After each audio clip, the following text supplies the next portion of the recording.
A1 TV, सब पे नजर, अंदर की खबर।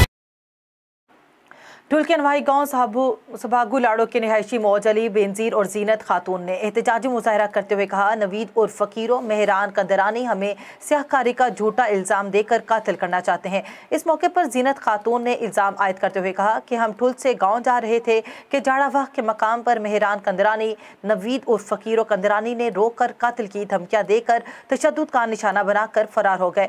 वाक़े के बर वक्त इतला थाना घड़ी हसन को दी और मुकदमा इंदराज के लिए पुलिस ने रिश्वत तलब की। मजबूरन 10,000 रिश्वत दी, लेकिन SHO मुकदमा इंदराज नहीं कर रहा और मुखालफिन बाअसर होने की वजह से पुलिस पुष्टपनाही कर रही है और खामोश तमाशाई का किरदार भी अदा कर रही है। उन्होंने बाला हुकाम समेत SSP जैकबाबाद से मुतालबा करते हुए कहा कि वाक़े का नोटिस लेकर हमें तहफ़्फ़ुज़ के साथ इंसाफ फराहम किया जाए।